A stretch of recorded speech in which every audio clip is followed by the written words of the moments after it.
Gausu Keta gason de fer ambeski kana kuma sokono ko Musa Traoré away kado ka be Bruxelles bete away kado mba nyini e kamale biengene fe no be talike bura numéro sebe ka di Musa ma Musa ko émission ingada le kosobe ko ale be Bruxelles ale ba na me watibe ngale yere mi fe ka i abonné ka kartita ngale tada bi ke chuko minanga ma be Bruxelles o Musa nanga ma ko ni bi soro Bruxelles ala ba amba ke sake non da amba do ala me ba chama be Bruxelles de o kuma anne mi nyuan soro anake o ne bi numéro di ema ni ala sonama 76 43 76 33 43 03 abana o kwa ni yanga numéro yi o ni kofe ni fe abe fo chukudi na wuleli ke wala ni vocal blank ninka ni ala sonama ani bi nyuan soro kibara mu be ni kibara mi be o be la siama abije ko la se nyuama abikati ni ala ka je o kwa ni watina kuna funi ko ni chama mbadi o bambulu koro so ni be ambina do akono kuma ndogo nti fe kadimi iba fo ikache ndefe kadimi nindimina mbafo de Aïssa abikeu ayo abashi na fora do abikeu bliakilla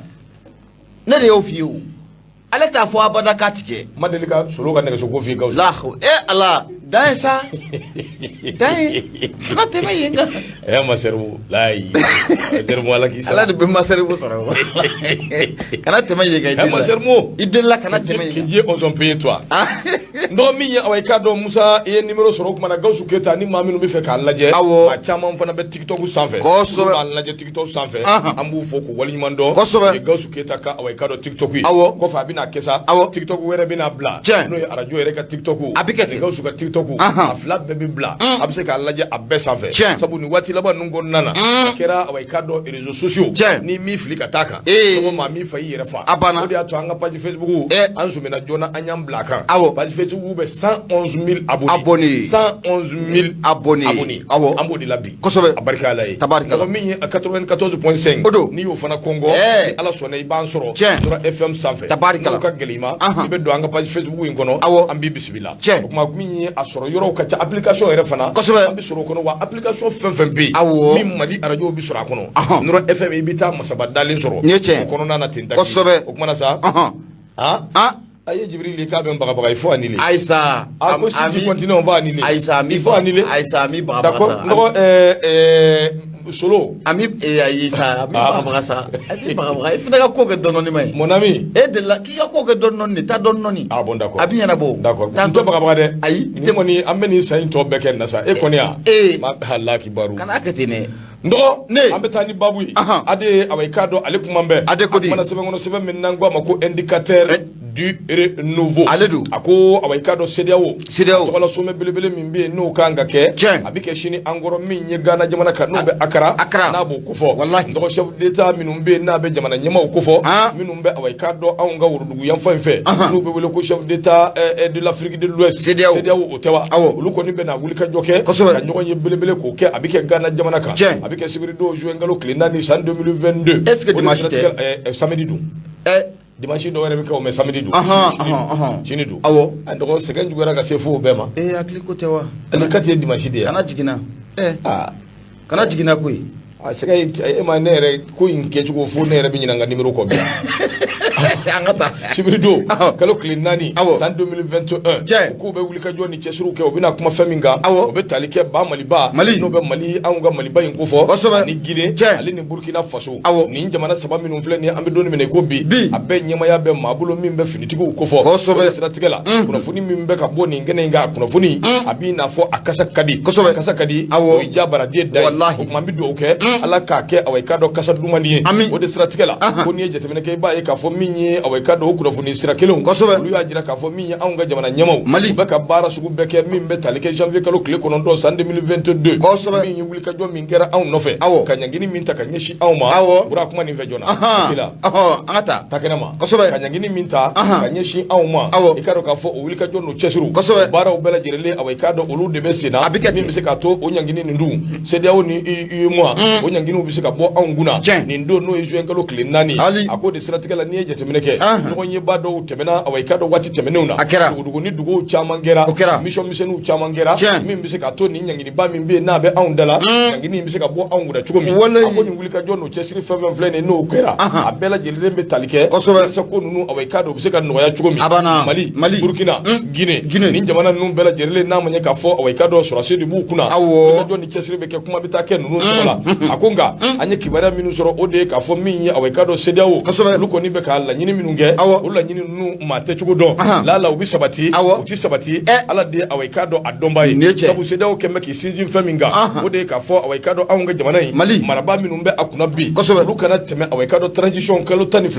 fo ka taa se kalo 18 o kana tɛmɛ o kan n'u kɔni n'o bɛn kɛr'o kan janvier kalo tile 9 ɲangini min dara anw kan a ɲangini ni ala sɔnna a ma a bɛ wuli caw ka bɔ anw kan a ko kumana n'i ye jateminɛ kɛ i b'a ye k'a fɔ min ye colonel Ashimi Goïta ale kɔni ye wulikajɔ ni cɛsiriw kɛ k'a ka maa dɔ bila min bɛ se k'a to o bɛ wulikajɔ ni kumaɲɔgɔnyaw dabɔ minisiri min bɛ yen n'a bɛ Ablaye Diop ko fɔ ale ka ye cidenya kɛ ka ɲɛsin min ye colonel Ashimi ka cidenya ka taa se maa ma min bɛ Fort Ɲasin bɛ ko fɔ k'a fɔ Fort ɲɛna an mɛnna an bɛ kuma na hakilinaw ni miirinaw caman bɛ an bɛ k'o di maa min bɛ yen n'o tun bɛna an kumaɲɔgɔnya awa i ka dɔn maa t'a dɔn o ta in kɔni kɔlɔlɔ a n'o kirikariba ye min nka awa i ka dɔn anw bɛ fɛ e ka gɛrɛ jamana faamaw na minnu bɛ yen n'olu bɛ CEDEAO jamana faamaw ko fɔ ka ɲɛfɔli k'u ye min bɛ se k'a to u bɛ faamuyali sɔrɔ anw hakilina ni an miirina o ye min ye ko de kama Yasinbe awa i ka dɔn Fort Ɲasinbe ale kɔni ye wulikajɔ ni taamaw caman a y'olu kɛ fan caman fɛ k'a lajɛ ka négociation kɛ Mali ye hakilina ye min ye kalo 18 min n'o tɛmɛna o bɔlen kɔ yen san 2 ka d'u ma kalo 24 min bɛ se k'a to baaraw bɛ kɛ awa i ka dɔn a kɛcogo ɲuman nka a bɛ don min na ko bi ko in gɛrɛndɛlen don a gɛlɛyalen don nka n'i ye jateminɛ kɛ i b'a ye k'a fɔ min ye awa i ka dɔn Macky Sall ale min ye président ye min bɛ awa i ka dɔn Union africaine min b'o kunna bi a kumana kosɛbɛ ka kangarida gɛlɛn kɛ ka ɲɛsin Guinée-kaw ma sabu Guinée olu ka maa min bɛ yen n'o ye awa i ka dɔn lieutenant colonel Mamadi Doumbouya kɔni tɛ ka kala don a ɲin na ka bɛn ni CEDEAO ye ale kɔni ko a b'a ka baara kɛ n'a tilala waati min mana kɛ min ye o na ko ye awa i ka dɔn bi Macky Sall kɔni ye kangari da nka ni ala sɔnna a ma ko min ye nin ko in ye ni Doumbouya n'a ma cogo dɔn ala b'a bi gɛlɛya kosɛbɛ nka an bɛ don min na ko bi Burkina ni Mali a ka ca ala fɛ min ye awa i ka dɔn sini ye an tulo bɛ sɔn ka don kibaruya duman na dɛ hali bi an ka dugawu kɛ ala k'a ɲɛ k'a d'a ma ala k'a kɛ hɛrɛ ye n dɔgɔ kalo 16 kalo 18 kalo 20 a bɛɛ ye kelen ye n'aw bɛnna 20 na o ye 16 n'aw bɛnna 16 la o ye kalo 20 ye a ye bɛn dɔ la dɔrɔn an ka wuli an ka taa a bana dɔ kɛra bisa dɛ a ye bɛn dɔ la ala k'a ni sababa bɛn masiri filɛ nin ye min ye awa i ka dɔn indicateur de renouveau u ka bidon bɔli don ni bonya b'a la bonya diyara n ye indépendant ɲɛmaa ne bɛ ale sama ka gɛrɛnna maa mun kumalen don a kɔnɔ o de ye Musa Sayon Kamara mun ye Kamara kɛ a kumara Mamadu Wage ko k'a ka foli f'i ye k'a wage min ye awa i ka dɔn fɛn dɔ nana a fɔ joona Jibril ye fɛn dɔ bila ka na a ma ban awɔ a banna qui dit Jakuma n'est pas wara ici mon ami a banna kana mon ami fɔ yan a tɛ fɔ bilen non a tɛ fɔ sa kana fɔ kana gosi e de min a tɛ fɔ bilen ne y'an gosi n b'i ka 2000 sigi ma dɛ a sigi ma a baasi tɛ problème t'a la haramu ni y'a sigi ma n b'a fɔ i de la o kuma tɛmɛ ni fasiri ye fɔli ma ye kuma ka taa Musa Sayon Kamara a kumara bisimila ɲɛma a bɛɛ na ta ni koko na a pɛrɛnna an ko basaw bɛ don ka t'i da a kɔnɔna o la an bɛ don min na komi bi jɛkulu mun n'o kɛra sababu ye ka IBK fanga ni ka a dafiri n'an k'a ma ko M5RP a yɛrɛ bila a ma kɔni mun ye M5RP tɔn dɔw yɛrɛ dama u ka sɔ kɔni ko a tɛ ka fi daga kelen kɔnɔ plateforme min bɛ yen n'an k'a ma an ko Mali dɔrɔn ale ye plateforme ye i bɛ na ye k'a fɔ ko olu fana y'u sen bɔ kura ye dɛ comité stratégique mun n'o sigilen bɛ sen kan M5RP kɔnɔna la i bɛ na ye k'a fɔ ko nin plateforme ɲɛma k'u fana y'u sen bɔ mun ye M5RP ko bɛɛ lajɛlen u la Fatirike b'a ka fɔlɔ mun ye Musa Sayon Kamara ye a ko mun ye plateforme an ko Mali ko dɔrɔn n'i y'a jateminɛ k'a lajɛ a ɲɛmaaya bɛ maa mun bolo o de ye Madame Si Kadiatou Sow kunu n'o bɛnna alamisa don ma a ye kunnafoni ni k'a bɔ ka bin tɛ cari a y'a jira k'a fɔ ko mun ye comité stratégique mun n'o bɛ M5RP tɔgɔ la ɲɛma ko k'a daminɛ kunna fo ka taa bila waati wɛrɛ la olu kɔni n'u sen bɔ a bɛɛ lajɛlen ko o la o ma sɔrɔ dɔ wɛrɛ fɛ ko mun ye ni jɛkulu ye sa n'a bɛ M5RP ko fɔ ko maa dɔ de kɛlen bɛ ka taa a ta k'a bila a kamakɔrɔ bi ani a hakilinataw a n'a ka maaw jɛlen bɛ ka mun ye M5RP ni k'a jɛ ka ko u ta ye Watirikɛ b'a ka fɔ la a ko i bɛ na ye k'a fɔ ko duwakun tɛmɛnen na mun ye maa dɔ fana y'a jira k'a fɔ ko olu tɛ M5RP la dɛ i n'a fɔ mun ye Kawural olu maaw kɔni y'a jira k'a fɔ ko M5RP a comité stratégique ɲɛma ko olu bɔra a la mun ye o suuma k'o dugumajɛ i bɛ na ye k'a fɔ ko ni jɛkulu in fana n'an ka ma an ko Mali dɔrɔn olu fana y'u sen bɔ a la dɛ u y'a jira k'a fɔ ko M5RP a bɛ don min na comme bi a ka yeta a n'olu ka yeta ɲɛ Maliko la ɲɛma i bɛ na ye k'a fɔ ko yeta kelen ko o tɛ ni jɛkulu mun filɛ nin n'i y'a jateminɛ k'a lajɛ i bɛ an ka jamana disibaw sɔrɔ a kɔnɔ la dɛ o maaw la i bɛ na ye k'a fɔ an ka jamana premier ministre kɔrɔ dɔ b'a a kɔnɔ Modibo Sidibe ale bɛ nin jɛkulu in na Madame Si Kadiatou Sow jɛkulu in ɲɛmaaya kɔni ko o taalen bɛ ka kalifa a ma Madame Si Kadiatou Sow a y'a jira k'a fɔ n'i y'a ye k'a fɔ ko olu b'u sen bɔ mun ye M5RP a ka comité stratégique la o ma sɔrɔ dɔ wɛrɛ fɛ koyi ko mun ye M5RP k'i bɛ na ye k'a fɔ ko mun ye hakilinataw bɛ ta a kɔnɔna la k'a sɔrɔ maaninfinw ma sigi ka kuma k'i bɛ na ye k'a fɔ ko M5RP ban kɛlen don sigi ka kuma ka kɛ mun ye jamana yɛrɛ goloma minnu bɛ yen jamana kɔrɔfɔba minnu bɛ yen ko ban kɛlen don u ni M5RP maaw ka sigi ka kuma o kan o fana tɛmɛnen kɔfɛ ka bɔ yen u y'a jira k'a fɔ k'an bɛ don min na comme bi M5RP k'i bɛ na ye k'a fɔ ko maa dɔw fana gulonna a kɔnɔna la avril kalo tɛmɛnen na ko nin bɛɛ lajɛlen ye dalilu ye dalilu mun b'a jira k'a fɔ ko olu tɛ se ka to M5RP a kɔnɔna la bilen Watirikɛ b'a ka fɔ la a ko nin jɛkulu in i n'a fɔ n y'a f'i ɲɛna cogo min na a ɲɛmaaya o bɛ Madame Si Kadiatou Sow bolo an ka premier ministre kɔrɔba a kɔnɔna la n'o de fara an ka wuli ɲɛmaaba ye Modibo Sidibe fulakɛ o tɛ ale wa ale yɛrɛ ka maaw y'a jira k'a fɔ ko M5RP a bɛ taabolo min na i n'a fɔ ko bi maa dɔ de kɛlen bɛ ka M5RP ni k'a ta ka k'i yɛrɛ kelen ta ye a yɛrɛ hakilinataw dɔ de bɛ sɛlɛ M5RP kɔnɔ la wa o ye fɛn ye fɛn mun n'olu tɛna jɛn n'a ye bilen wa o tɛna jɛn n'a ye sini Marakala zone tɛ fila ye koyi cɛjan kelen don cɛjan ale kelen don dɛ Watirikɛ b'a ka fɔla mun ye Musa Saɲɔn Kamara a ko ni maa ninnu u y'a jira hali bi u bɛ dɛmɛ ta ni ka Malikura ko kuma mun o bɛ sen na o sabu kɛ mun ye o ye M5RP o y'a sigi sen dɔ ye k'u bɛ dɛmɛ ta ni ka Malikura ko a kɔrɔfɔ minnu bɛ sen na yɛlɛmali minnu b'u ka boloda Malikura ko la ɲɛma k'u bɛ dɛmɛ ta hali bi ka ɲɛsin o ma Watirikɛ b'a kɔni ka fɔ la an bɛ don min na comme bi M5RP yɛrɛ kɔnɔ la ɲɛma e ko a ko tɔ tɛna kɛ wala dani na wa o sabu kɛ maa caman kɔni bɛ k'i fosi dɔɔni dɔɔni ka bɔ a kɔnɔna la ni ye M5RP yɛrɛ jateminɛ k'a lajɛ a tɛ o u k'an to yen cɛ anw bɛ Mali RP de nɔfɛ a banna RP jumɛn an bɛ Mali RFP de nɔfɛ a tɛ a banna a tɛ M5 u k'a bureau in yɛrɛ ci ka bɔ yen a banna u k'a so yɛrɛ bɔ yen pewu kosɛbɛ a banna bɛɛ ka t'i débrouiller a banna a ye taa ka campagne kɛ yanni élection ka daminɛ labas a bɛ ɲɔgɔn kunforogo bɔ la jɔyɔrɔ nɔfɛ Choguel yan fɛ dɛ Madame Si yan fɛ dɛ Modibo Sidibe yan fɛ dɛ M5RP bi ko y'o sa wa depuis donni min na autorité morale y'i kɔ dun k'a bɛ taa misiri kɔnɔ ka taa misiri kɔnɔ M5 ko banna ni Choguel sɛmɛna ka bɔ a la k'o kɛ premier ministre ye a banna pewu mais dɔ bɛ ɲa la dɔ bɛ ɲa cɛlakaw fana na o fana cɛ Choguel i t'i ɲɛsin Mali ma i ka M5RP ko to yen a to yen i ye wo ye i bɛ bureau kɔnɔ yan fɛ a to yen fana jo b'a la o a to yen awɔ i sen ma ɲɛsin Mali ma M5RP ko bɛ yen wa an ka taa Buraka ko kɔni b'a f'i ye an ka taa ɲɛma an bɛ taa mun ye kibaruya kɔni y'a jira k'a fɔ ko mun ye M5RP yɛrɛ i bɛ na ye k'a fɔ k'u ka san fila ɲɛnajɛ n'o b'u ka deuxième anniversaire ko fɔ o yɛrɛ bolodalen don n'ala de dimanche don jira an kɛnɛ la juin kalo tile 5 kunnafoni kɔni filɛ nin an y'a sama ka bɔ mun ye indépendant ale kɔnɔna la Musa Saɲɔn Kamara ale ye sɛbɛnnikɛla ye Madu Mayiga ɲɛma i bonya o b'a la n dɔgɔ bonya barika bonya diyara n ye n dɔgɔ i yɛrɛ bɛ fɔ k'i waleɲuman dɔn a diyara n ye min ye awa i k'a dɔn Nura FM limanaw b'o de kan o kumana sa min ye awa i k'a dɔn Fasiri an bɛ taa n'a ye an to yen n'an ka M5RFP an ka se k'an ka Mali baara M5RFP hakilina ni miirina min kun b'a la waati min ni kɛlɛw kun bi kɛ an bɛɛ tun ye M5RFP maliyɛn den bɛɛ an si tɛ siran an bɛɛ kun y'an sen don M5RFP ko la mais a bisiba sera bi a kɛra taɲini RFP a kɛra awa i ka dɔn mɔgɔko yɛrɛ burujabugu RFP donc problème ye min ye bɛɛ hakilila n bɛna jɔyɔrɔ sɔrɔ u k'a ko yɛrɛ dabila kosɛbɛ a banna o de do koyi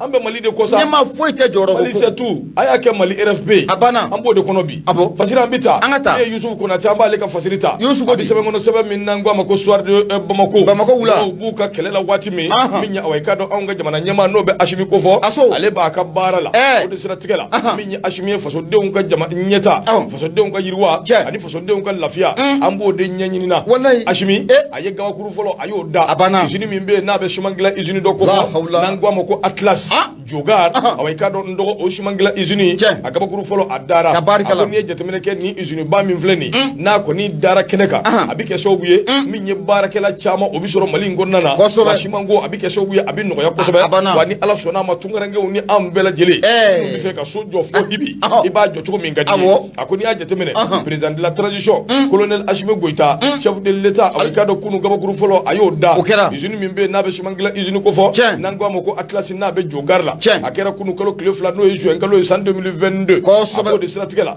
ni usine kura in bɛ kɛ sababu ye gɛlɛya min bɛ anw da la siman ko ta sira fɛ waati nataw la ni usine awa i k'a dɔn a b'o nɔgɔya an ye kosɛbɛ a ko nin kɛnɛ in kan président min bɛ yen n'a bɛ président du conseil national de transition n'a b'o ko fɔ awa i k'a dɔn ale tun bɛ kɛnɛ in kɔnɔna na a ka premier ministre conseil national de transition o ye Aso de ye o ye Maliki Jaw ye a tun bɛ kɛnɛ kan Maliki Jaw tɛmɛnen kɔ ka bɔ yen premier ministre min ye awa i k'a dɔn o tun bɛ kɛnɛ kan ministre min bɛ yen n'a bɛ administration territoriale ani décentralisation o tun bɛ kɛnɛ kan industrie ani commerce o tun bɛ kɛnɛ kan min ye awa i k'a dɔn Kulukoro région o gouverneur a n'a maire o tun bɛ kɛnɛ kan min ye commune rurale Jogar o maire tun bɛ kɛnɛ kɔnɔna na min ye awa i k'a dɔn maa minnu bɛ yen n'olu kɔni welelen don ka na Mali tɔnkɔrɔ dugu wɛrɛ maaw fɛ n'olu y'u ka cidenw bila ka na olu fana tun bɛ awa i k'a dɔn kɛnɛ in kɔnɔna na o bɛɛ tɛmɛnen kɔ ka bɔ i b'a ye k'a fɔ min ye ko in yɛrɛ nafa kama fasodenw minnu bɛ awa i k'a dɔn n'o ye Jogar n'a kɛrɛfɛ dugu bɛɛ lajɛlen an baw bɛɛ tun bɛ awa i k'a dɔn kɛnɛ in kɔnɔna na population bɔra i ko lahara bɔlɔ nin bɛɛ tɛ dɔwɛrɛ koyi Assimi bɛ ka na hɛrɛ min pɛnpɛn nin yɔrɔ kofɔlɔ in na Assimi awa i k'a dɔn k'ale bisimila a n'a ka jama bɛɛ lajɛlen nin yɔrɔ min filɛ nin n'a bɛ ka wele ko siman dilan usine n dɔgɔ hectare 14 a bɛ awa i k'a dɔn Sɛlɛ o de sanfɛ wa maa minnu ka baara ye nin ye min bɛ maa nisɔndiya kosɛbɛ o ye fasoden dɔw ye min ye funankɛni 2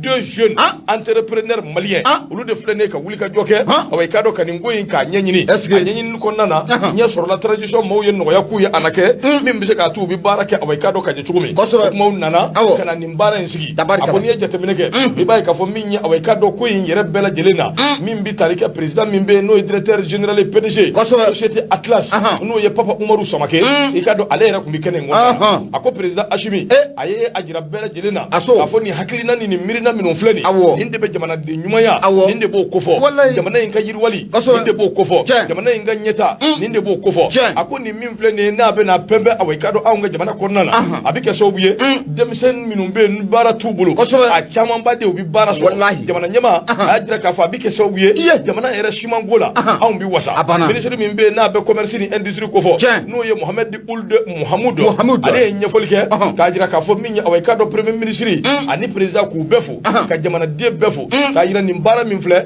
a nisɔndiya a tɛ se ka fɔ ka se a tɛ se dɛ a tɛ se transition ɲɛmaaba hali bi ale ka kuma kɔnɔna na a ko nin ye hakilina ɲuman ni miirina ɲuman minnu ye jamana bɛ se ka développer cogo min wa nin de laɲinina jamana kɔnɔdenw fɛ k'a fɔ tunkaranke bɛɛ lajɛlen i bɛ Mali kɔnɔ i bɛ Mali kɔ kan i ye tunkaranke yalima i tɛ tunkaranke e ka kɛ maliyɛn den ye dɔrɔn hakilinaw ka sɔrɔ i la miirinaw ka sɔrɔ i la min bɛ se k'a to i bɛ awa i k'a dɔn nin n'a ɲɔgɔnna dama damaw kɛ ka fasodenw bila baara la awa i k'a dɔn ni Ala sɔnna a ma i b'olu sɔrɔ i ɲɛ nɔgɔ nin wari ko n'i ye jateminɛ kɛ i b'a ye k'a fɔ wari min bɛ kɛ ka nin jɔ a bɛ taa awa i k'a dɔn 50 milliards de francs CFA miliyari 50 a bɛ taa o la nin filankɛni 2 kan ka fo wa san 3 kɔnɔ o b'a sɔrɔ a jɔra k'a ban 3 ans o b'a sɔrɔ e bɛ siman tɔni san dɔɔni joli 45 000 50 000 Ala k'o kɛ o bɛɛ ka ɲi awɔ a ka ɲi kosɛbɛ awɔ 9 wa 10 siman tɔni ka na o la sa ou bien hali 12 o bɛɛ ka ɲi a banna nka bi siman tɔni bɛ fɔ 30 la 30 kɔ 28 30 28 ka yɛlɛ a ka gɛlɛn dɛ a tɛ se ka sa i mana ye sojɔ la sisan k'i kamanagan m'aw minɛ ayi bon baara b'i bolo dɛ maa caman ka sojɔ jɔlen don a jɔlen don dɛ baara tɛ ka kɛ kosɛbɛ wa sojɔ dun fana n'o jɔra électriciens bi jɔ o bɛ jɔ maçons bi jɔ manœuvres bi jɔ minnu bɛ awa i k'a dɔn jiko la olu yɛrɛ fana bi jɔ kosɛbɛ a bɛɛ de bi jɔ sa nin bɛɛ daminɛna maa min fɔ o ye Bura ye sa o o tuma na a bɛɛ de bi jɔ o tuma n'o bɛɛ jɔra sa a bɛ kɛ gɛlɛya ye o tuma Assimi a filɛ ka nin min kɛ nin ɲɛna n ye nin de ɲininkali kɛ ministre la o don i y'a fɔ a ye n ko tunkaranke minnu bɛ yen ne yɛrɛ b'a ye Ibrahim Tunkaraw ni Adama Bagasaw ni jɔnniw u camanba de bɛ tunga fɛ a caman u bɛ baara sugu bɛɛ la tunga fɛ wari b'u kun u bɛ fɛ ka na investissement kɛ jamana la ka fasodenw dɛmɛ mais cogoya tɛ yen a tɛ yen tout est cher. Courant là c'est des problèmes. Ni nana nyama o bandi gbuila. Yurgu là c'est des problèmes. Iyo ko tukuna. Ni nan ka million gele. Ki ba la bara suro fe yere la wa keme ni ko bitala. Wa keme bitala. O te o salea. O yiga ko ba. C'est un projet morné. Awo. Donc non sugu ngera c'est des problèmes. Maintenant il faut que les tungarange la wari be minungu nu fe kana barake.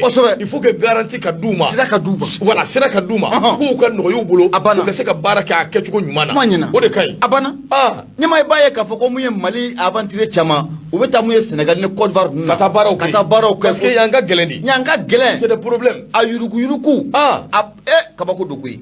Nga ukada anyana bole ni nyama. Abana. Kosobe. Ni wat laba ngonna na ko.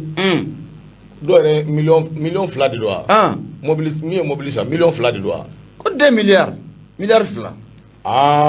Milliard fla. Ni ma flotte wa bra. Aka che indi doigt. Anga che yanko ide ne ka chete de. Ko Basiri Dambele 12. Ko tan fla. Ko min ni kuma na ba fo ko ayre ka wardo nyagwa do be fenwore. Abada. Milliard fla mun do ne fla mobile ni nyama ni kube izini do. Na kada akala filme. Nangwa mi nyugon bla sira nyuma ngoni fe. Abana. Do yorowe chuga were bala. Awo. Nga. Be ni janye ko. Obe na fa yere la si yere ma. Awo be ni janye ko. No de demisen biye ngene obe so kunu mbeka a wari taka akeka fandaun deme. Ka taka akeka baraka yoro bawjo. Iba soro malien de mata ni duru mamuga. Obi baraka kono buka demba ya balo. Abana. Ndogo o kausa kosobe. Anga hakilito yoro la. Awo. Anga nyugon bla sira. Abikati. No o barawo ye wulu de kan. O kan. Awo. Hadama de. Ngache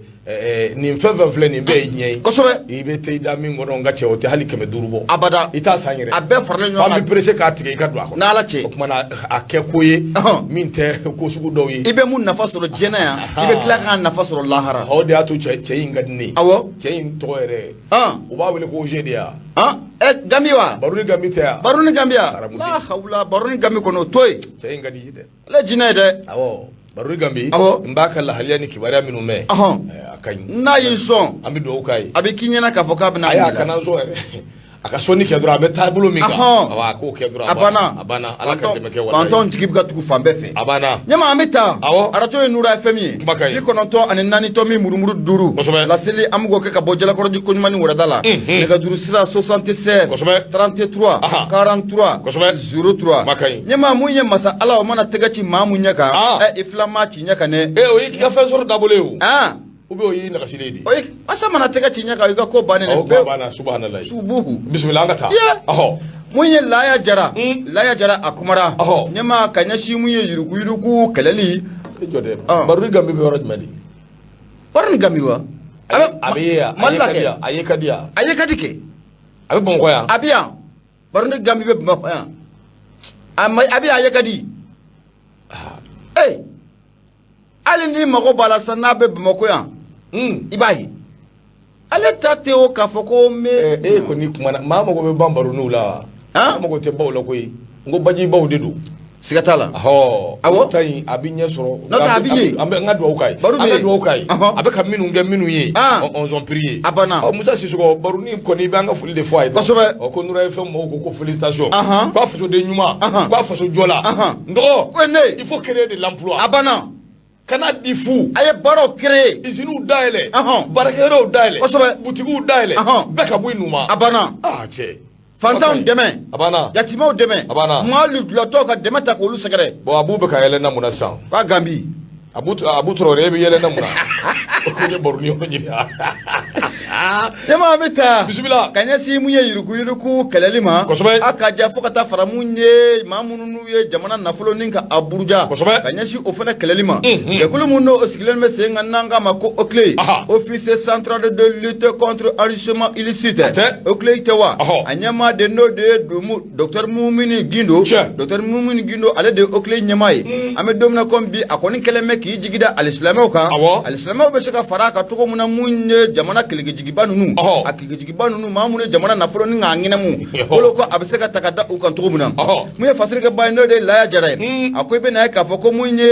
okle nyama bano de docteur Mumini Gindo ani delegation bele kono mulla ukunda munye imamu nga jekulu mumbe nanga mako imama akara arabadono benajungalo klifolama samba fla ane samungo ane fla nyama baro kono labe na ka foko munye inite dore koy mule ka jobe sika ke fanta nani bela dile feto muna imama jakulu mun be no imamu to kai imama olu be se ka fara mun ye okle ma ko to mun ka yurugu kala ku kala ma munun be ka fa ku buga jamana na folo ni ngene mu olu be se ka okle ka bara ko ni ka anoya bolo to mun okle nyama ba no be docteur mu mun gino aka delegation ka laini ni ye kanyashi mu ye imama yoro patri ba ka fola akoy mina ka fa ko mu nyanye ko nala mu nye okle nyama ba no de docteur mu mun gino ayira ka fa ka ba yini alislam o fe kerengala ni jakulu mun be nanga mali mama ka ba yinu fe sanga ni wati bela jelena u ka mali do akle kula kunu mamu ne be ka fa kede ka bara benendo jamana kono nafulo aburjalima mamu ne be munye furuba fenta ka adu ko munye imama mawye u ka wuli ka joke ka chesiru ko ke ka maw akli la mi ka ira ka fa ko munye jamana nafulo ko aduni ko dina to jenaye bi nyama ko dina ko ati jenaye shini ali bi munye okle nyama akoni ya yini munye imama mawfe u ka feran dabali bela jelenke juma mu ira na to flano be munye juan kalo kle wolon vla oma bi ku nyonta alewa ka feran dabali ke munye anga misiri konna ula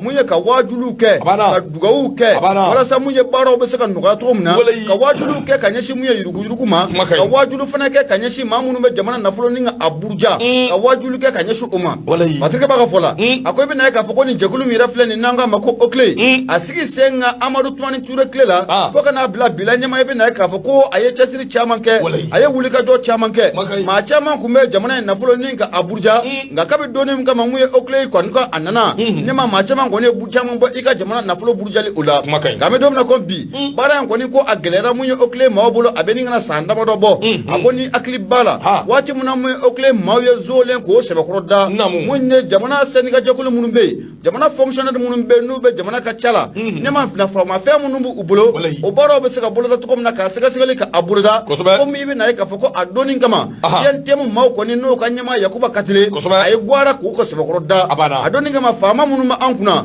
usira ngo jugo nyama ku segnu ko o kara sababu ye mi okle ka ka bara chamani ko ola siggo ga fatrika baka fola angoni me domna ko mi imama no ye imamu nga jakulu ye olu ko ni ye dana ko da munye docteur mumuni gino kan afa na bara munu no obina boloda feta nyama bena demeni deme obina demeni deme ko ta ninga mumin gino anaka jere jakulu usigare na foni flani anya sama ka ba munye sodde bamako ale kono la ya jara ale sabangala ibunya obala ndo sherifu kanu ba no be Mamadou Kofo akloba na abe kamfle amba fo ka walimando ka yere fana ni wuli ka jo ka ni chesiri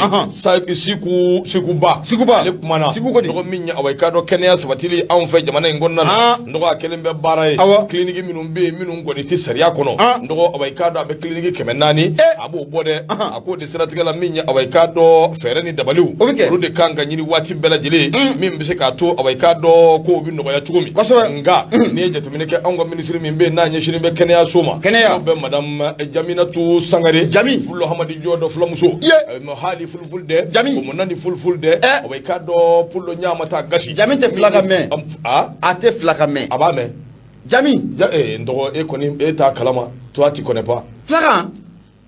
ne ma Sangare Sangare min te flaga me kana kede mi flaire jalo ni jakite silbe ngara ni Sangare flate ya la hawla ko chugodi Sangare ni ko Sangare bega flaga fo ya nyama bi gele ya fana ci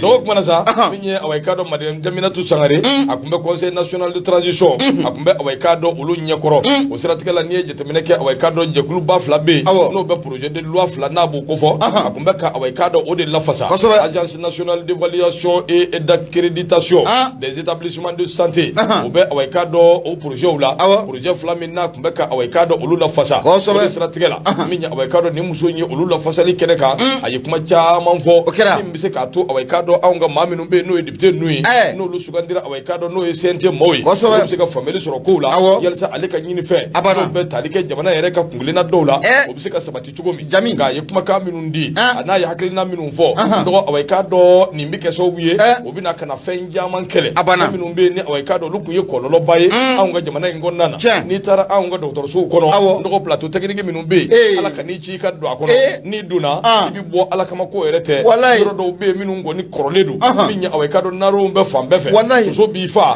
fɛn caman bɛ yen minnu kɔni awɔ i ka dɔn olu bɛɛ kan ka lajɛ o kumana sa n'i ye jateminɛ kɛ i b'a ye k'a fɔ dɔgɔtɔrɔntanya yɛrɛ olu bɛ yen min bɛ awɔ i ka dɔn aide ménagère o ko yɛrɛ fana awɔ i ka dɔn o fana ye fɛn ye o bɛ yen fɛn min n'a bɛ yen o tuma fo fɛɛrɛ de ka ɲini min ye awɔ i ka dɔn nin ko in bɛ se ka kɛ cogo min awɔ i ka dɔn baara ninnu a bɛɛ lajɛlen bɛ se ka kɛ awɔ i ka dɔn nɔgɔya la cogo min a ko n'i y'a jateminɛ madame Jaminatu Sangare ale y'a jira k'a fɔ min ye nin ko bɛɛ lajɛlen ye aide soignante sakɛ min ye nin ko bɛɛ lajɛlen ye a kan ka lajɛ ji ɲɛma jɔlen na o de kama a y'a jira k'a fɔ min ye nin ko in ye n'i ye jateminɛ kɛ i b'a ye k'a fɔ sɛgɛsɛgɛliw fana bɛ sen na min bɛ se k'a dɔn dɔgɔtɔrɔso ninnu bɛ lahaliya minnu na olu ka se ka ɲɛdɔn a ko sɛgɛsɛgɛliw kɔnɔna na k'a nana ye k'a fɔ min ye dɔgɔtɔrɔso 400 dɔgɔ min bɛ clinique ko fɔ olu bɛ awɔ i ka dɔn minnu tɛ sariya kɔnɔ fɛn caman bɛ yen min kɔni ɲɛsinnen b'u ma sɛbɛnden min b'a to awɔ i ka dɔn a yɔrɔw bɛ kɛ clinique ye yalima dɔgɔtɔrɔso ye o sɛbɛnden awɔ i ka dɔn o tɛ u bolo licence o ɲɛnama o tɛ u bolo wa i ka dɔn k'a fɔ jateminɛw bɛɛ lajɛlen kɛra min b'a jira k'a fɔ maa dɔw yɛrɛ bɛ yen minnu kɔni bɛ ka nin dayɛlɛ ka nin baara ninnu kɛ ka sɔrɔ a tigiw tɛ nin dɔn fɛnw ye wa i ka dɔn a baarakɛlaw tɛ u t'a dɔn u ka sira tɛ a la a man ka tɛmɛ a sira fɛ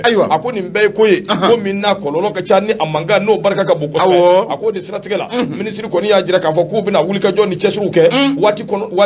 koronenw kɔnɔna na k'a lajɛ ninnu k'u nɛgɛ u k'a lajɛ nɛgɛnɛgɛni don fɔlɔ dɛ u k'a lajɛ ka t'u yɛrɛ bila sariyaw kɔnɔ ɔ ni maa min ko k'i tulo fasa ka gɛlɛn yalima n'i yɛrɛ b'a dɔn i tɛ se ka bila sariya kɔnɔ yɔrɔ datuguli o kɔni ye ko ye ko min ɲininkali yɛrɛ t'a la a tɛ gɛlɛya yɛrɛ a ko kuma na sa minisiri y'a jira k'a fɔ fo nin ko in ka kɛ ko telima ye min bɛ se k'a to baara ninnu bɛ se ka kɛ ka ɲɛ cogo min n'o tɛ kiliniki 400 dɔgɔ olu de bɛ yen minnu tɛ sariya kɔnɔ fiyewu jamana in kɔnɔna na Seguba n'i y'a ka fasiri o ka bidon bɔli info matin i bonya b'a la a bɛ kɛ cogo di ala ka ɲɛ ka d'a ma an bɛ Charles fo ka waliman dɔn kosɛbɛ ni cɛsiri a ko Nura FM monte en puissance k'a ma ko a ni baara ko a diyara n ye hali bi ko ala ka dɛmɛ kɛ ami ɲɛma nouvelle audition b'a sama ka gɛrɛ n na maa mun kumalen don a kɔnɔ o de ye Demba Konte dun ka f'a mana maa mun bila mun ye ɲɛma mun ye sama senkɔrɔta la kɔngɔtɔ o bɛ kusa n'i ye siga t'a la Demba Konte a kumara a ko mun ye concours d'entrée à la fonction publique ɲɛma ko wo kɔni ko a yera kulusi la dɛ mun ye fo diplôme mugan ɲɔgɔnna ɲɛma ninnu bɛɛ lajɛlen carila ka bɔ diplôme ɲɔgɔn cɛla la wa an bɛ don min na komi bi a bɛ kiri maaw ka bolo kan an ka journaliste kɔni y'a ta sɔrɔ an ka journaliste ye jɔnjɔn sɔrɔ dɛ Maliki Sisɔgɔ o don ko a taara a y'i fasa fili kosɛbɛ sɛbɛnni dɔw kɛra bloqueurs fɛ u ye a ka jɔnjɔn d'a ma o kɛra kosɛbɛ k'a ye téléphone dɔ ni ordinateur dɔ sɔrɔ mais a taara n'u ye so dɛ a ma na fɔlɔ o ma liquide di a ye liquide t'a la a ka na n'a ye an ko ɲɛ kɔni d'a kan ni tile joli san Maliki fana mɛnna sira Maliki fana mɛnna dɛ n'a y'a ye k'a kana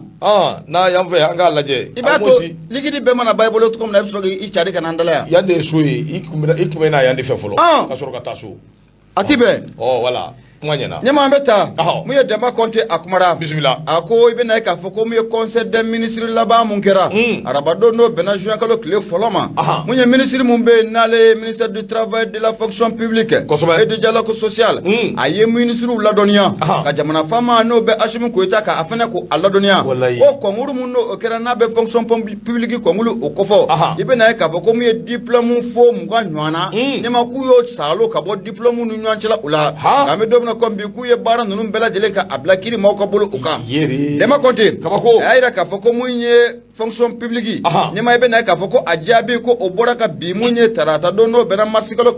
mai kalo tile 31 ma i bɛna ye k'a fɔ ko n'a a jaabi n'a ma ɲɛ k'a fɔ ko a bɔra ka bi ka ban ɲɛma a kuma kɔni ko a sɛbɛkɔrɔ carila nin waati laban kɔni o kɔnɔna la o hukumu de kɔnɔna la mun ye ministre mun n'o ka baara ɲɛsinnen don baarako ma ani fonction publique ma a y'a yira k'a fɔ ko mun ye cakɛda mun kun dayɛlɛlen don concours kun bɛ ka kɛ cakɛda mun cɛ ko a bɛ ti jɔ cakɛda 880 ani 43 o cakɛdaw la k'i bɛna ye k'a fɔ maa mun ye candidat kɔni ko o don k'a bɛ ti jɔ maa joli lajɛ kɛ a tɛ de bolo k'a bɛ ti jɔ ɲɛma ko maa 63 ani 600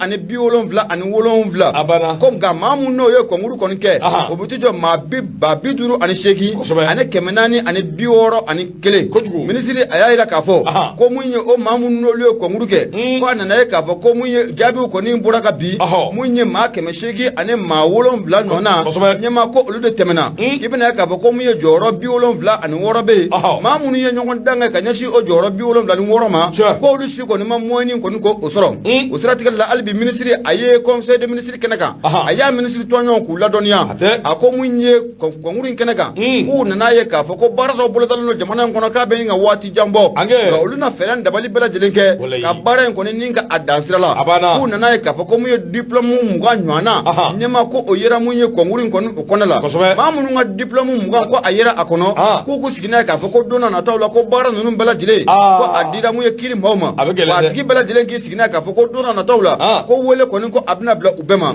Patrik b'a ka fɔ la a ko i bɛ na ye k'a fɔ ko mun ye fanga wɛrɛw tɛmɛna an ka jamana kɔnɔ waati dɔw la olu ye nin kɛlɛ in ka a boloda ka kɛlɛ in ko ɲɛma ka a ma ta yɔrɔ jan nka maa minnu bɛ fanga kunna nin waati in na k'o kale kan fo yuruguyurugu a ka kɛlɛ ka ban pewu jamana in kɔni a kɔnɔ la nafani filɛ nin an y'a sama ka bɔ nouvelle horizon ale kɔnɔ Dɛma Kɔnte ale sɛbɛnnikɛla ye Madu Mayiga ɲɛma i bonya o ma nɔgɔ Dɛma bi fɔ ka waliɲuman dɔn an b'a da limanaw tulo kan k'a fɔ o tulo bɛ radio Nura FM de kunkan na an bɛ laseli kɛ ka bɔ ko ɲuman ni wɛrɛ da la nɛgɛjuru sira 76 33 43 03 ni min bɛ fɛ ka lajɛ n'i taara Facebook sanfɛ radio Nura FM ka page i b'a ye min ye awɔ i k'a dɔn 111 000 abonnés o b'a kan n'o ka gɛlɛn i ma i bɛ application yɛrɛ télécharger i mana kɛ diɲɛ yɔrɔ o yɔrɔ Nura FM i bɛ se k'a lamɛn n'o ka gɛlɛn i ma i bɛ wuli ka jɔ kɛ ka taa Zeno sanfɛ ɔ gafe in a bɛ fili TikTok sanfɛ Gawusu Samake Gawusu Keyita ale ka TikTok i k'a dɔn n'i taara o sanfɛ i bɛ awɔ i k'a dɔn gafe i b'a sɔrɔ awɔ i k'a dɔn o sanfɛ nɔgɔ min ye Lasana Dukure a bɛ Abidjan a b'a lamɛn o tumana sa an b'a fɔ limanaw ɲɛna o tɛmɛnen kɔ an ka groupe damadamaw bɛ yen groupe minnu sanfɛ awɔ i k'a dɔn ni gafe banna dɔrɔn a bɛ bila o groupe sanfɛ o tumana min ye awɔ i k'a dɔn o fana groupe sugandili bɛ kɛ cogo min kɛ maa bila sanfɛ o fana bɛ yen dɛ i ta k'i bila sanfɛ ten i ka taa mɔgɔw ka numéro ta ka mɔgɔw dɔgɔya ou bien ka fɛn wɛrɛ kɛ o t'a la dɛ groupe ninnu a sɛnsɛnnen don bonya ni karama de bɛ yen wa i bɛ min sɔrɔ a kɔnɔ o ye Nura FM gafe de ye ni don minnu kunnafoni kelen kelenninw bɛ yen n'an purukutɔra k'u sɔrɔ an b'u bila groupe in kan telimaw yalisa aw ka se k'u lamɛn o de ɲɔgɔn tɛ ko jumɛn de kosɛbɛ ne tɛ e ka kuma in mɛnna o YouTube YouTube awɔ a bɛ fɔ ko page YouTube bɛ yen o YouTube fana bɛ yen kosɛbɛ n'i taara YouTube fana sanfɛ gafe bɛ ban dɔrɔn a bɛ bila YouTube sanfɛ i bɛ se k'a lamɛn o fana awɔ i k'a dɔn o sanfɛ kosɛbɛ Ala ka jɛ ye tuma n bɛ baarakɛla bɛɛ fo ka bɛɛ waliɲuman dɔn Kasimu Jawara k'i fo k'i waliɲuman dɔn kosɛbɛ an b'a lajɛ nsɔn tɔgɔ ngisɔn jamu anw ka sɔrɔsiw u bɛ baara min na n'u bɛ kɛ wulikajɔ min na kosɛbɛ dɛmɛso maaw b'a to an bɛɛ b'an hakili t'o la kosɛbɛ numéro minnu bɛ di an k'olu lajɛ n'i ye maa min y'i kɛrɛfɛ ni sigalen b'a la n'i dalen t'a la o numéro wele fɛɛrɛ bi sɔrɔ ni Ala sɔnna a ma maa nkɔrɔ Sisolo an b'ale fana fo Gawusu Keyita an ka taa Gawusu Keyita ka sɔn de fɛ Abasegene Keyita ka fɔ ka waliɲuman dɔn n y'o de f'i ye gafe nsɔn tɔgɔ ngisɔn jamu kɛnɛ in dayɛlɛlen don bɛɛ lajɛlen ye i ka publicité i ka lakodɔn min ye awɔ i k'a dɔn nɛgɛjuru ci 76 33 43 03 wa o bɛɛ tɛmɛnen kɔ ka bɔ yen min ye awɔ i k'a dɔn radio yɛrɛ baarakɛlaw u bɛ se ka wulikajɔw kɛ ka taa se aw ma min bɛ se k'a to hali bi a bɛ publicité awɔ i k'a dɔn a b'u di sabu a bɛɛ ye nsɔn jamu ngisɔn tɔgɔ a b'o de kofɔ siratigɛ la an b'a fɔ awɔ i k'a dɔn kanuba ni dɛmɛbaaw bɛɛ ye butigitigiw min ye produit wɛrɛ minnu b'aw bolo n'aw bɛ fɛ a ka lakodɔn a y'aw sɛmɛ awɔ i k'a dɔn radio Nura FM gafe kɛnɛ ni Ala sɔnna a ma a bɛ tɛmɛ o fɛ o tumana sa Gawusu Keyita an b'i fo k'i ni cɛsiri k'a ni baara Bakari Tarawele bete a bɛ ne bolo a bɛ bolo a bɛ de bolo awɔ o kumana an bɛ foli lase Basegene ne a furumuso ɲalen ma Ayida cɛ a yɛrɛ Haji Seguba Samake Pere Oto an b'a fo ka waliɲuman dɔn k'a ni cɛsiri n'an y'ale fo an bɛ foli ani tɔni an b'a lase min bɛ tali kɛ Kalilu Jakite nin waati in na a bɛ ka an lamɛn an bɛ Kalilu fo ka waliɲuman dɔn k'a ni cɛsiri k'a Jakite Karol Valentine k'an bɛ ɲɔgɔn bolo sa wallahi k'an bɛ ɲɔgɔn bolo a bɛ ɲɛ Ala ka jɛ ye kosɛbɛ o tuma mun na an bɛ taa ni gafe yafama yafama bana yafama n ɲinɛna de awɔ bi taa de sarala dɛ ayi kana kɛ ten dɛ kana kɛ ten dɛ bi taa de sarala dɛ k'o f'i ye dɛ o kɔni hakili t'o la dɛ n fana dayirimɛ de bɛ n bolo nin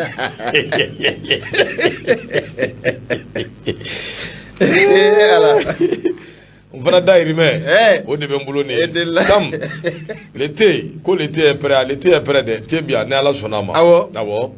kosɛbɛ Banja Kamara foli biye angata ndo ambita angata away kado aide à la presse de même mbita ka nyeshi kuna foni dilaw ma amangam barka boyana kosɛbɛ ɲininkali kɛra yelma shogel anaka ministry no be touré ko fɔ mundura uma min ɲɛfɔ an ye n'o kelen bɛ ka min kɛ anw ye jakuma ko ko dugu i ka dɔn k'a fɔ kunu kalo tile fila n'o ye juin kalo ye san 2022 anw ka soba den min filɛ nin n'a bɛ Mbendakura n'a bɛ maison de la presse n'a b'o ko fɔ ala ka hinɛ Amadu Tumani Ture ale de y'a jɔ ka di journaliste ma fi sabirilayi mari kana lilayi kana law a ko kɔnɔna na min ye anw ka président min bɛ n'o ye maison de la presse ɲɛmaaba ye n'a bɛ Banjugu Dante n'a b'o ko fɔ dɔgɔ away k'a dɔn journaliste bahi minnu kɔni away k'a dɔn olu bɔra away k'a dɔn a ye kuma f'u ye kuma min n'a bi faamuya a kɛra kalo away k'a dɔn min ye mɛ kalo tile 16 tɛmɛnen min ye away k'a dɔn ko ninnu bɛɛ lajɛlen a bisibasa a yugubara nin don sabu min ye away k'a dɔn ministre de la communication ale y'a jira k'a fɔ Malikura kɛnɛ kan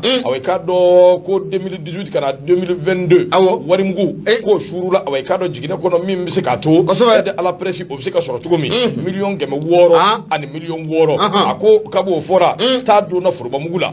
kunnafonidilaw bɛɛ y'i da waga fuyɛ bɛɛ sigilen don ka kɔnɔli kɛ wa maa min yɛrɛ y'o sinsin kosɛbɛ o kɛra Sogɛl Kokala Mayiga ye sabu kalo tile 23 n'o ye Mɛnkalo ye association min bɛ anw bolo n'a bɛ association des éditeurs de presse privé n'a b'o ko fɔ olu fana tɛmɛna away k'a dɔn Sogɛl fɛ o kumana Sogɛl ale y'o tɔ bɛɛ lajɛlen a y'o sinsin n dɔgɔ n'a ma ɲɛ a kɛra ten maison de la presse ɲɛmaaba n'o ye away k'a dɔn Dante jagoya don a ka bɔ ka ɲɛfɔli kɛ a bɔra kunu minute 45 Dante y'o de kɛ a bɛ ka bu ni kolo bɔ ɲɔgɔn na fɛsifisɛliw kɛ k'a daminɛ 96 ka na fo 2017 aide à la presse away k'a dɔn a tɛmɛna sira minnu fɛ min ye aide à la presse yɛrɛ conférence nationale min n'o kɛra san 1991 o de kɛra sababu ye dɛmɛli min kan ka ɲɛsin journaliste ma away k'a dɔn o nana a kɛra ten n dɔgɔ n'a ma ɲɛ k'a fɔ aide à la presse k'a daminɛ 96 ka na 2017 la miliyɔn 200 o de tun bɛ di 2016 ka na an bɛ don min na i ko bi min ye miliyɔn 90 i k'a dɔn présidence b'o di miliyɔn 90 min ye away k'a dɔn ministère de la communication olu bɛ o di o bisibasa ni o don ka bɔ dɛ o de nana barika bonya kosɛbɛ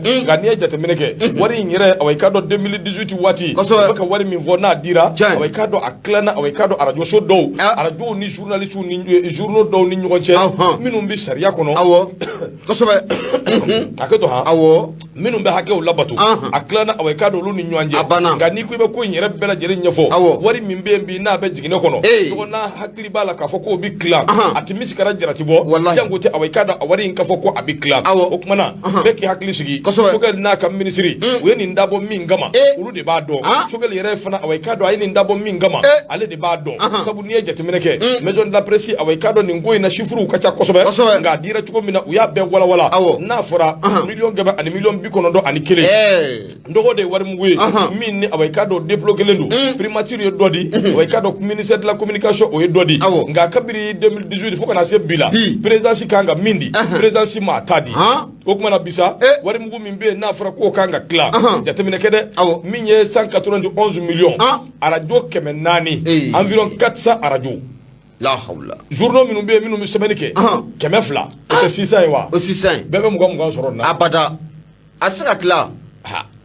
a tɛ se ka tila olu yɛrɛ dama tɛ koyi maison de la presse kan k'a ta sɔrɔ ORTM kan k'a ta sɔrɔ AMAPU kan k'a ta sɔrɔ mais soyons sérieux a tɛ se ka tila ɲɛma dɔgɔ tiɲɛ don dɛ a bɛ tila cogo di ni tila man di fɛn tɛ sɔrɔ a la o foyi waati min na dugu tɔw la o i ka dɔn k'a fɔ an kɛrɛfɛ jamanaw olu ka aide à la presse miliyari kuma de bɛ fɔ waati bɛɛ dɔ bɛ ka ɲini ka fara o miliyari kan o waati kelen de la anw bɛ miliyɔn 100 ko kuma na arajow ni journaux dun dasilen bɛ anw fɛ yan anw bɛ fɛ a ka tila away k'a dɔn olu ni ɲɔgɔn cɛ a kuma ka ca kosɛbɛ dɛ a ko kuma na bi ɲininkali min bɛ kɛ o de ye k'a dɔn k'a fɔ an bɛ don min na ko bi mun de kelen na ministre Ture ale ni Sogɛl away k'a dɔn u bɛ taabolo min kan a n'u bɛ hakilila min na a n'u ye min fɔ nin ye a fɔ kun yɛrɛ kɔni away k'a dɔn jumɛn don sabu waati min na Bubu Sise n'a ka ko bɛɛ ale kɔni ye dɔ kɛ kunnafonidilaw away k'a dɔn o sira la nka Sogɛl Kokala Mayiga a bɛ ka tulonkɛ kɛ ni away k'a dɔn journalistes ye ka don ka bɔ kɛ ni anw ye k'a fɔ k'i bɛ anw fara k'an bɔ ɲɔgɔn na k'a sɔrɔ an dun fara man di politikimɔgɔw n'i y'olu fara journalistes away k'a dɔn olu fana fara man di o tuma an bɛ don min na ko bi ka bɔ ministre k'a fɔ Sogɛl k'a sɛbɛntiya nka ka dɛsɛ ka don a kɔnɔ k'a fɛsɛfɛsɛ nin kɛra nin waati n dɔgɔ a bɛ kɛ sababu ye balawu bɛ wuli dɛ wa balawu sababu in dun ni awai ka dɔ dante kuma bɔ joona ka ɲɛfɔli kɛ bilayi ɲangubɔ kun y'a sɔrɔ journaliste ye ɲɔgɔn kun furuko bɔ abada an yɛrɛ kun y'a daminɛ o a kun daminɛna o kɛlɛ kun tɛ e b'a dɔn Nura FM sen t'o la kɛlɛ kun daminɛna o 2018 kɔni o y'a sɔrɔ Nura FM ma bange awɔ ale sen t'o la nka minnu sen b'a la o y'an dɔ dogo awɔ jagoya don an bɛ kɛlɛ kɛ kosɛbɛ a bɛ kɛ ASEPU min ye potentiel le potentiel a sen b'a la a b'a la donc an bɛ kɛlɛ kɛ o bɛ kɛ jagoya mais ni a ɲɛfɔra mɔgɔw ye tan ne hakili la faamuyali kan ka sɔrɔ a la dɛ kosɛbɛ mais tiɲɛ yɛrɛ la an kana ɲɔgɔn nɛgɛ an k'a fɔ ninnu ɲɛna kosɛbɛ k'a essayer k'u ka communication ka soigner awɔ parce que hali o don ko an y'a ye direkaw bɔra wa i ka dɔn primature la kosɛbɛ kumakan minnu fɔra yen awɔ primature ye olu bɔ k'u sɛbɛn u ka page sanfɛ kosɛbɛ direkaw ka cɛ dɔ bɛ yen o yɛrɛ bɔra awɔ ko o nkalontigiya k'a fɔ k'a ma fɔ nin cogo k'a ma fɔ tan dɛ bon n'an taara o sira fana fɛ a bɛ kɛ gɛlɛya a bɛ ɲami an ka tiɲɛ fɔ ɲɔgɔn ye baara bɛ kɛ ni tiɲɛ sira de kosɛbɛ min kɛra waati min a y'o fɔ o fɔ o de ye tiɲɛ ye nka a kana fɛn fɔ min tɛ tiɲɛ ye kosɛbɛ min bɛ se ka nkalontigiya kɛnɛ kan a banna o fana ma ɲi dɛ a ti ɲɛ ɲɛma bon Ala k'a ni sababa bɛɛ ami Basiru filɛ n dɔgɔ kosɛbɛ min awɔ i k'a dɔn la rédaction u ka fasile dɔ ka bɔ le point kɔnɔ an bɛ min fɔ jamana ɲɛmaaw ye u k'a kɛ Ala yɛrɛ kama kosɛbɛ u k'u hakili to journalistes la walahi la presse kosɛbɛ aw ka Mali presse awɔ a y'aw hakili to a la nin ye tiɲɛ ye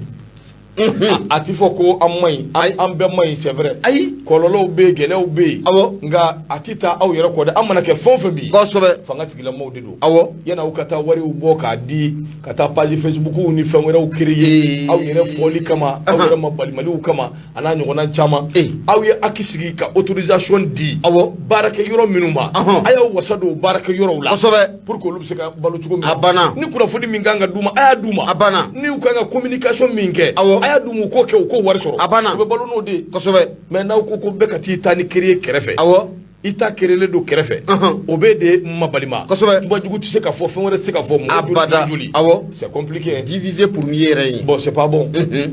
a b'i ka bi dilan k'a t'i ka dugu jɛ dɛ a tɛ sini dilan Ala k'a ni sababa bɛɛ yarabi bisimila nouvelle horizon ɲɛmaaba Asamaka gɛrɛnna Mahamani Ture kɛ a kumara a ko an bɛ don min na komi bi k'i bɛ na ye k'a fɔ ko Samsilima ka nin kuma in ka ɲi dɛ il faut donner l'argent des partis politiques aux médias a banna a di wari d'a ma a nin d'a ma Nura ye fɛn min yɛrɛ filɛ maa joli bɛ baara k'a kɔnɔ 40 kɔ courant minnu farala kan jama bɛ yan koyi jama bɛ yan dɛ bɛɛ n'i ka émission kosɛbɛ techniciens n'u ka stagiaires awɔ a ka ca donc entreprise min don a bɛ ka emploi créer o kosɛbɛ emploi créelen don a kɔnɔ siga foyi t'a la maa 40 kɔ bɛ baara kɛ yɔrɔ yɔrɔ compliqué quand même jamana kɔnɔna la c'est facile à vérifier bɛɛ bi yan o ayo ɲɛmɔgɔ kɔni ye gɔntɛgɛ don min an bɛ réunion kɛ an tɛna wele u ka n'a lajɛ awɔ o tɛna ye yan u bɛ nin an tɛna bɔ direct la u k'a ye u b'a bɛɛ dɔn ko jama bi yan u b'a dɔn voilà u b'a dɔn koyi donc ça crée de l'emploi awɔ il faut que o ni dɛmɛ ka kan kosɛbɛ awɔ ayiwa Ala k'a ni sababa bɛɛ a bɛ ɲɛ a bɛ ɲɛ n'u m'an dɛmɛ an tɛna an wasa don an ka tunkarankew la a banna an bɛ taa Awa Gindow ni Ladaw ni Adama Turew ni Ibrahima Tunkaraw nɔfɛ a banna ani Jibril Turew a banna an bɛ taa an sɛmɛ olu la yen ani Indonésie an n'an wasa don aw ma ye cɛw a banna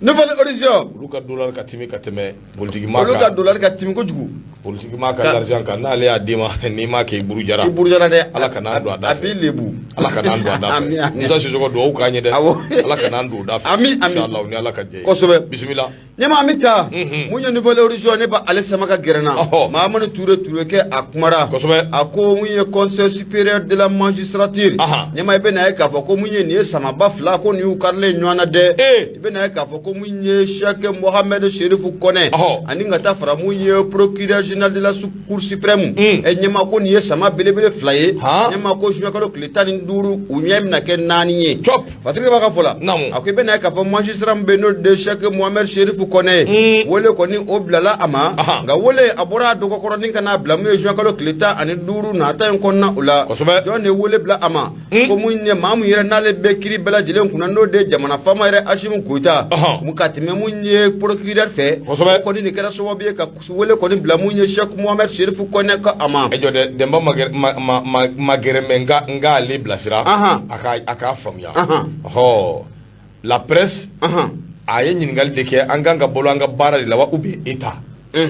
sariya a f'a ɲɛna a m'a faamu ko constitution ye sariya dɔ de sigi anw ta b'a kɔnɔ min ye aide à la presse a b'a kɔnɔ o pɛnpɛnnen b'a kɔnɔ wulikajɔ ni cɛsiriw bɛ ka kɛ o de ka ɲɛ sɔrɔ kosɛbɛ o ye kelen ye filanan in bɛ yen anw m'a fɔ ko état kana warda ma de ani min ka kabi be ka di parti politique ma an fana ta ba kono ka adi ama jamana constitution de côté maintenant no boray o be ka ta page Facebook ni fam nun créer autorisation de dira an ma anga baraka nay donc autorisation min be o ba nyamaria jamana ka kuna funi fendo be no be communication do ko fo lu ka teme o radio no journaux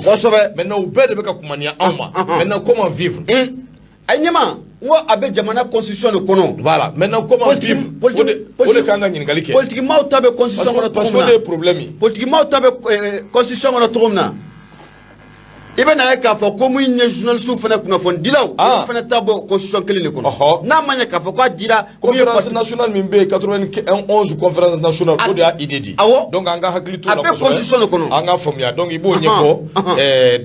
dambay parce que hadama de ni ika kuma fenga femi ibe min famia voilà ni ibe min do ibe kuma de ka ni te min do ka ni yere bla o pajika abana o mai o de karanga problème o mali ici ite teram do anta kelembe je connais tout. Conférence nationale de Koudou. Voilà, on a idée dit, a idée adoptera, a acceptera. L'aide à la presse là, c'est partout dans le monde. La presse existe. Voilà, donc il faut faire pour qu'à famille. Voilà, maintenant les tout donc à Kangodo et dans la presse engrais fait jamana c'est des milliards. On parle de milliards là-bas. Maintenant ni out fait et dans la presse qu'a dit journaliste oh nanganga galominti oui anti baraka asira normal fait nanganga bolo chuko mi kata politique bo ka mi mine ka o manjuma kana o fana be o fana be ka ke o tewa o fana be ka ke donc anga do ok voilà ama famuya à cause tout ce manjuma sur le dos de l'état c'est l'arnaque ala ki ni sababu be ala ki so hakli ni wala dem problème ta la ala ta anarkido o dem ka idée amba bunya o idée ka amba fanyina halibi ala ka na so hakli ni wala ami nouvelle horizon nyama nyaay la ka fa comme ye sama belebele fla note hali presse yere damate de presse yere dam ni ka entreprise daile parce que niveau d'homme ni jamana bise ki deme jamana ka ngi deme parce que tu emploies tu crées de l'emploi jamana bise ki deme sira mi fait akangi deme au sira fait donc c'est très important il faut ko ka don ay bon c'est pas ko kana répond inte ka répond même ka la fumé parce que allez na ñona chama c'est ka bla fili do la o ka bla fili bingo voilà c'est important voilà ala ka ni sa bobe ya rabiyama nyama be na ka fo ko mu procureur général de la cour suprême allez ne magistrat mumbe nanga mako Cheikh Mohamed Cherif Kone ko nya kono mena ken naniye na ala de jouer ka l'état ani duru ko oyida ana nga yani o doje ki be na ka fo ko ni belebele fla nyama ku ye nwanyi de abe watiri njamo mu ye gele ya dama obe mu nyanga kiri buna kun kana uka kiri yere mawdu nwanchila la duru koni asebe ko charlendo unu nwanchila koni ko okonna ula akonyema ye mu ye sama belebele fla ni oluka kala koni ye be na ka fo ko mu nye conseil supérieur de la magistrature ye la ni koni ke ka wole bla mu nye président de l'association malienne des procureurs et poursuivre nanga madame so kumala MPPP ani fo kata fara référence syndicat des magistrats o te RFSima yiwa o nyama bade ni ko fole no de Cheikh Mohamed Cherif Kone nyama ko wole koni ko oblala ama gabe na ka fo ko mu nye arabado no bena jenkalo kle folama ani procureur de ku ye nyanye ko la procureur ya ira la ka fo ko na manya ka fo ko Cherif Kone ere de bataki blaka na ka fo ko nyanye ko anga bo adugo horo o bataki koni inna na dinne ka secrétaire ira koni nima ame domna kombi anyasi ira ka laini ma feran dabalu bela jilo obeke mu nyanye koni ko abe bla mo le jenkalo kleta ani duru koni ko o ira kala nyanye koni ko abe na bla ula watire ba ka fola akoni ira damani nyanje la nyema ko akoka be gele afuka fuko aga gele adoni ngama nyema ko kirla kaw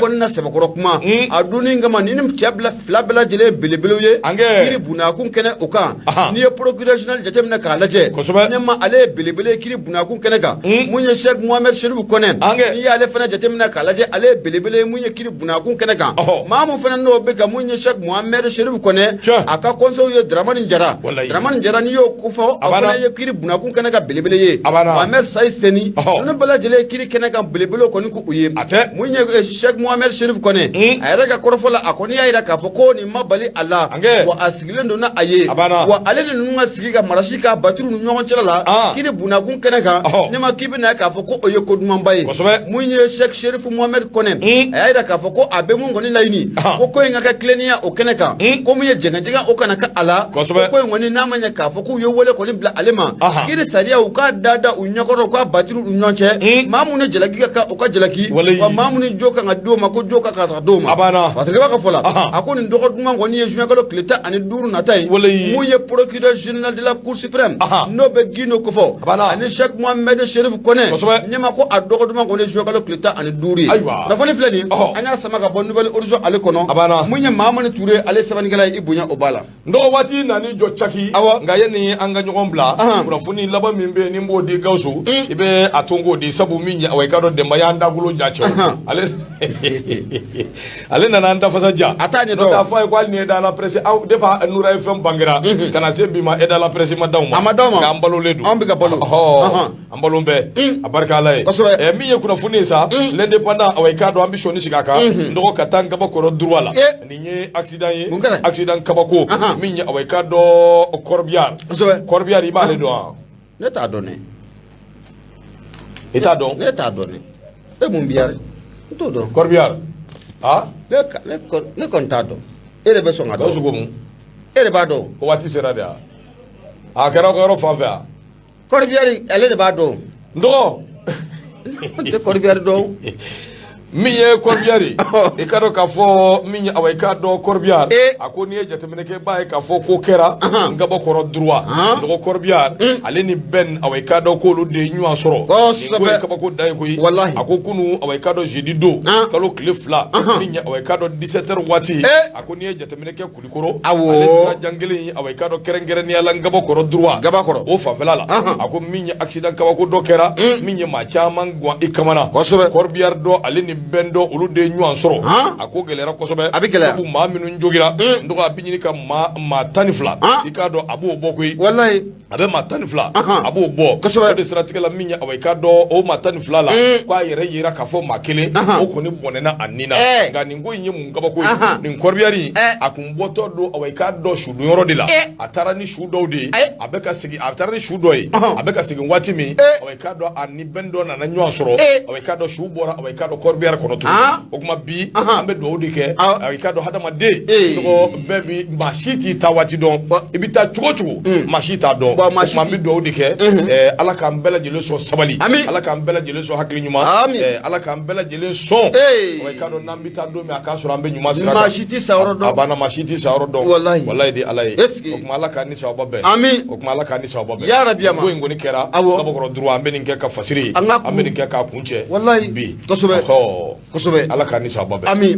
ɲɛma y'a fɔ cogo min na kɔrɔfɔ kɔni tɛ tɛmɛ nin kan waati kɔni a sɛbɛkɔrɔ tɛmɛna fo k'a fɔ ko a tɛmɛna mun ye Gawusu Keyita Jata an bolo 2 kɔni b'an kɔ a ye ale ka yamaruya kɔrɔ kosɛbɛ o kuma an bɛ Musa Sisɔkɔ fo Banaba Jelikɛ k'a waleɲuman dɔn Banaba Jelikɛ kosɛbɛ k'a ni cɛsiri k'a ni wulikajɔ k'a ni baara an ka foli tanuni kosɛbɛ ka ɲɛsin a ma nin waati in na o kuma min ye i k'a dɔn ka foli lase Sam Silima ma i k'a dɔn o de siratigɛ la an b'a hakɛto ɲini kɛ limanaw fɛ jaabili tɛ mɛ ni maa min tɛ min dɔn i t'o dɔn an bɛ se ka u bilasira n'i ko i t'i fɛ k'a dɔn yɛrɛ k'a faamuya sa o kɔni ye ko wɛrɛ ye n'o tɛ anw ti maa bloqué nin sira sugu ninnu fɛ an t'i kɛlɛ nin sira sugu ninnu fɛ i bɛ bloqué min na n'i ye nɛni kɔni kɛ o kɔni siga t'a la a kana maa nɛni o de ka gɛlɛn o kumana an bɛ dugawu kɛ Ala ka hakili ɲuman di an n'an kanubaw bɛɛ ma Ala ka dɛmɛ kɛ o tɛ voilà ɲɛma an ka kuru ka da yan kosɛbɛ ayiwa nin waati in na sa an bɛ foli ni tanuni an b'a lase i k'a dɔn kanuba ni dɛmɛbaa bɛɛ ma k'a yir'u la k'a fɔ nin kun ye Nura FM i k'a dɔn nin kun ye i k'a dɔn ale ka kɛnɛ ye kɛnɛ min bɛ tali kɛ gafe kan bi jumadon in na sini n'Ala sɔnna Tunkarange ale bɛna ka na sigi sabu sibiri o sibiri Tunkarange i k'a dɔn a bɛna sigi kɛnɛ in kan ni Ala ka jɛ ye o kumana sa min ye ka foli lase Yusuf Sisɔkɔ ma ka foli ni tanuni k'a lase min bɛ tali kɛ i k'a dɔn Gawusu Keyita k'a ni cɛsiri Burama Traoré jo bɛrɛ waati kuruna an ka foli bi ye Bakari Traoré bete k'i yɛrɛ fo k'i waleɲuman dɔn ka foli tanuni k'a lase i k'a dɔn kanuba ni dɛmɛbaa bɛɛ ma ne tɔgɔ ye Mayimunatu Den Gafu Jɛman ka Madu Mayiga ni Ala sɔnna sini Tunkarange 18h 20h an bɛ ɲɔgɔn sɔrɔ o kɛnɛ kan hakɛto bɛ nin kan sali Ala Mahamadu a k'an bɛn sini